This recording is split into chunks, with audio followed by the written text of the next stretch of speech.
The year is 1991. In one of the most brutal military operations in recent history, 100,000 American soldiers launched a full-scale assault against the regime of the ruthless leader Saddam Hussein. This was an offensive planned after the fierce Iraqi invasion of Kuwait. In the heart of that burning desert, American troops unleashed a storm of fire and precision, engaging Iraqi forces in a merciless fight that included air and ground attacks of a magnitude never seen before. More than 88,000 tons of bombs fell on Iraq in a display of lethal technology and precision. This paved the way for American forces to begin a ground invasion that devastated cities, military bases, and enemy morale. In this new military force video, we will analyze all the details of an explosive confrontation that lasted 100 hours and forever changed the power map of the Middle East. Let's begin.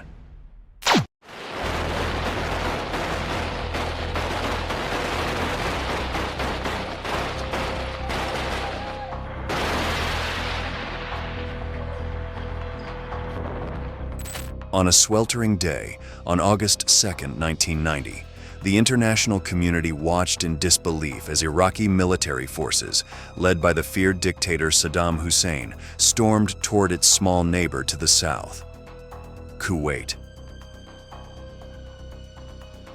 What began as a border dispute quickly escalated into one of the most brutal wars of the 20th century, leaving an indelible mark on contemporary military history, popularly remembered as the Gulf War. That day, Iraqi tanks rolled across the border, shattering the fragile stability of the region and setting off alarm bells in major world capitals. Kuwait, an oil-rich but militarily vulnerable nation, fell within hours. The invasion was swift and precise, executed with an aggression that surprised even the most seasoned military observers. Iraq, a state led by the brutal dictator Saddam Hussein, head of the Ba'ath Party, had committed an act of unprovoked aggression that shocked the world. Within a few hours that morning, Iraqi forces had occupied all of Kuwait, the tiny emirate of the Al-Sabah dynasty. Saddam Hussein said, "Kuwait has been returned to the fold of her motherland, Iraq." For background to this bold move, however, was far more complex. Saddam Hussein was not only seeking to seize Kuwait's vast oil reserves, but also to consolidate his leadership in the Arab world. The war with Iran, which had ended in 1988, had left Iraq economically devastated.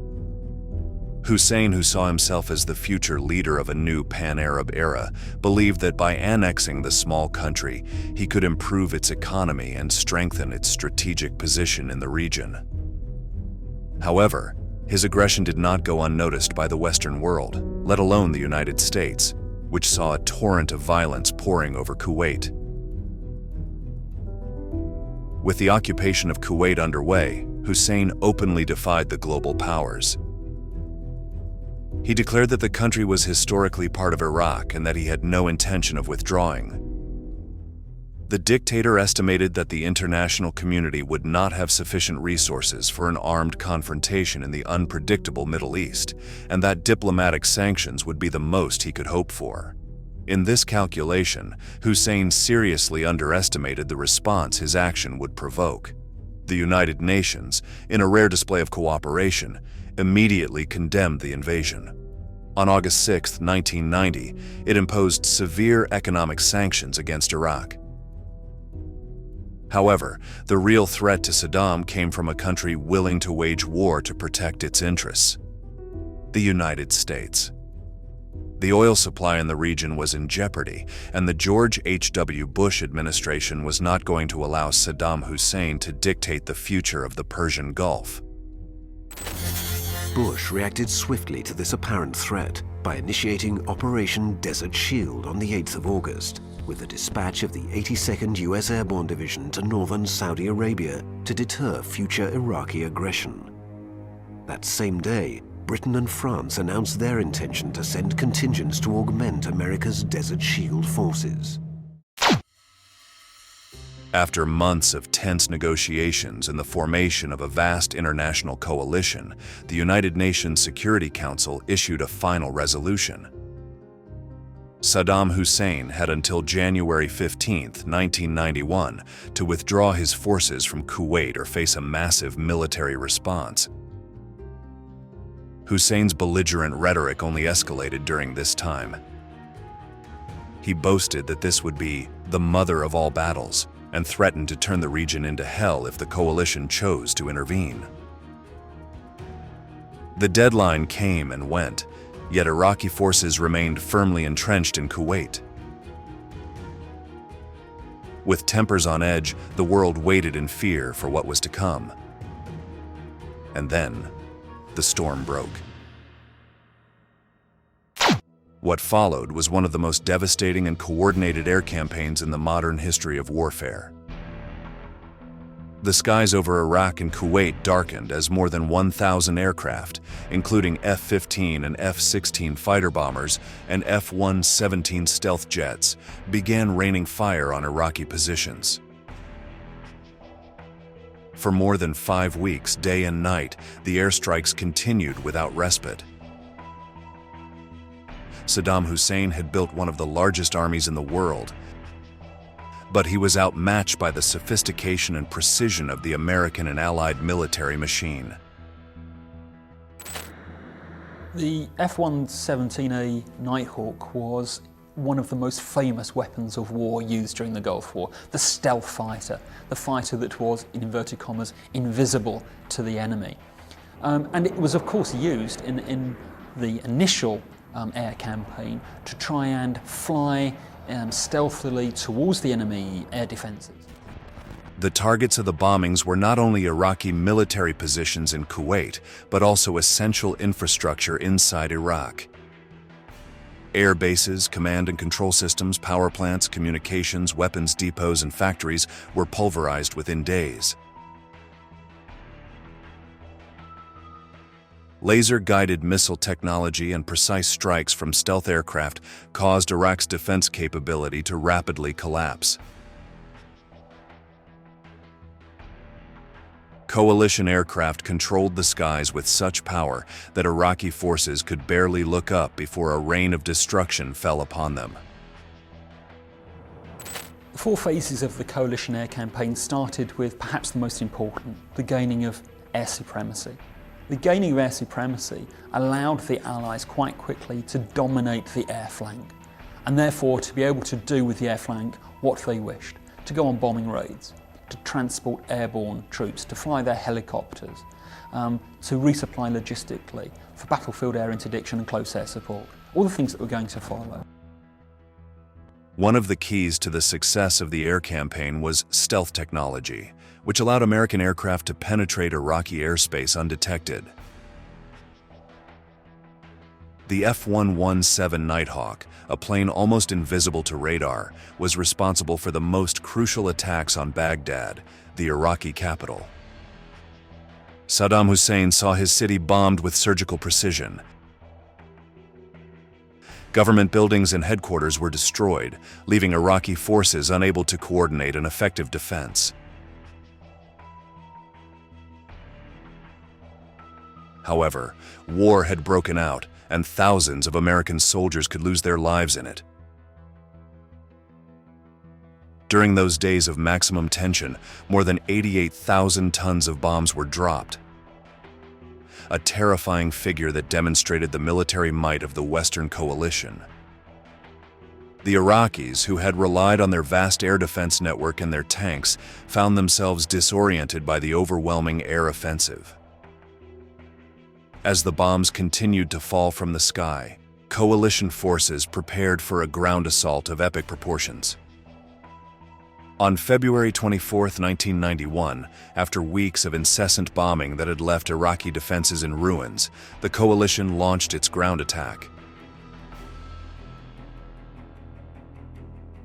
US General Norman Schwarzkopf was tasked with executing the ground offensive. His strategy was clear and devastating, a swift, crushing attack that would completely overwhelm Iraqi forces, incapacitating them before they could react. US Special Forces, along with British, French, and Saudi soldiers, advanced from multiple fronts, creating a deadly pincer that trapped the Iraqis. One of the most devastating moments of the offensive was the standoff on the Highway of Death, a road connecting Kuwait to Iraq. As Iraqi forces attempted to flee the country, they were hit by coalition air and ground strikes. Thousands of vehicles, from tanks to trucks packed with soldiers, were destroyed in a matter of hours, creating a graveyard of twisted metal along the highway. Iraqi casualties were massive, and images of the carnage were broadcast around the world, showing the ferocity of the coalition attack.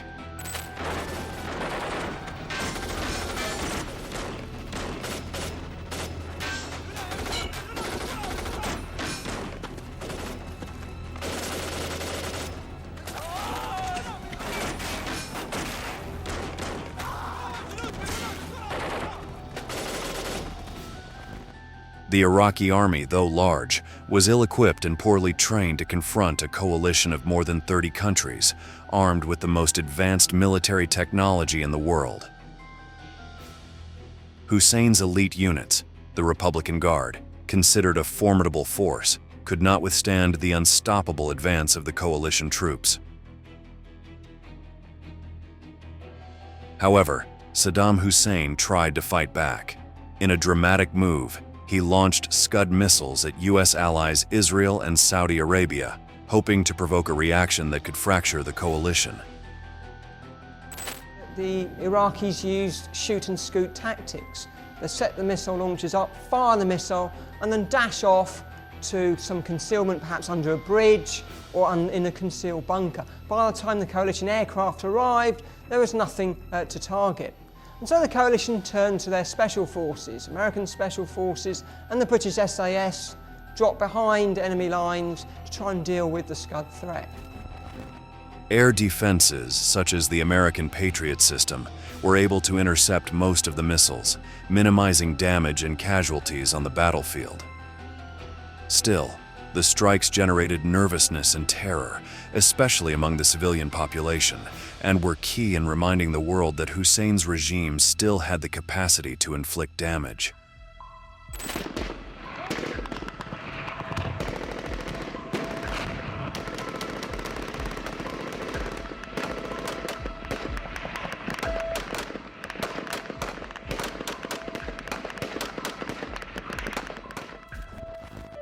Israel, under immense pressure, remained calm, not responding to these provocations, which was a strategic triumph for the coalition. The idea of a war in the Middle East could have further destabilized the region and ultimately weakened the unity of the Allied forces. However, Saddam had not yet used all his resources. The dictator had an ace up his sleeve, one of the greatest fears of war among Western forces: a biological attack.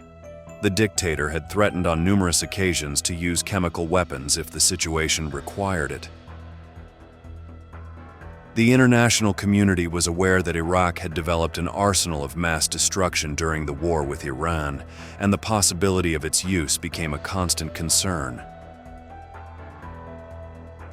Warnings of a possible biological attack kept many officials and senior military officers on edge, adding a layer of anxiety to an already terrifying conflict. American soldiers on the ground had the same fear, except that they were directly risking their lives.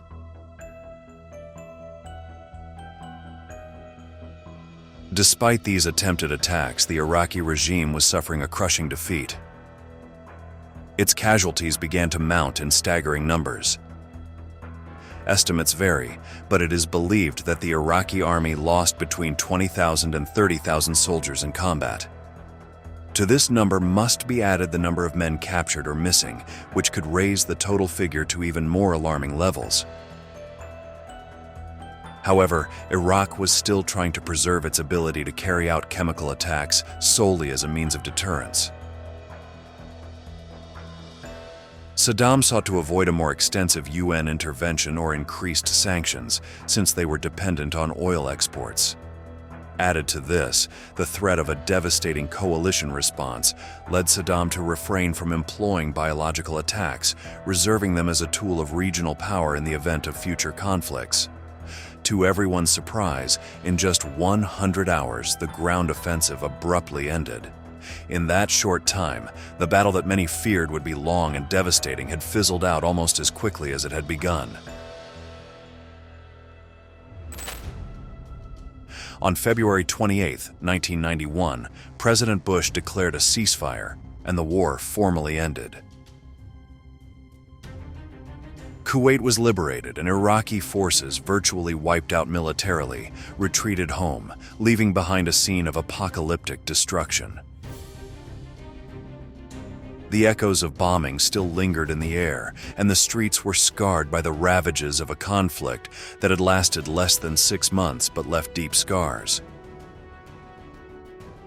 The coalition victory not only restored Kuwaiti sovereignty, but also redefined the balance of power in the region as the world contemplated the aftermath of a war that would transform the future of the Middle East. Finally, Saddam realized just how devastating coalition military strength was. Saddam had got to the point where he realized that there was nothing going to stop some form of ground offensive. And Tariq Aziz, the acceptable face of the regime, I suppose, makes it clear that Iraq is willing to unconditionally and immediately withdraw from Kuwait. The human cost of the invasion and the ensuing war was not reflected solely in the number of Iraqi army casualties. Airstrikes devastated not only military installations, but also Kuwait's civilian infrastructure, including hospitals, schools, and homes. The civilian population suffered greatly, with many forced to flee their homes. It is estimated that thousands of Kuwaiti civilians lost their lives as a direct result of the invasion and bombing. The long-term effects of the war were also profound. After the coalition victory, tensions in the region did not dissipate, and discontent with Saddam's regime grew. Sanctions imposed on Iraq exacerbated the humanitarian situation in the country, leading to a crisis that would last for decades. Disease, lack of food, and the collapse of basic services became the norm for the Iraqi population, and the after effects of the conflict were felt long after peace was signed. The Gulf War had a lasting impact on international politics and the way Western powers, especially the United States, approached conflicts in the Middle East. The speed and effectiveness of the operation against Iraq became a benchmark for future military interventions.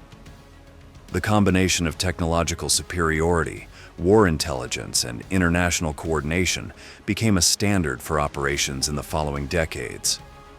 However, the decisions taken during and after the war also laid the groundwork for future conflicts in the region. The decision not to overthrow Saddam Hussein was criticized by many analysts and politicians.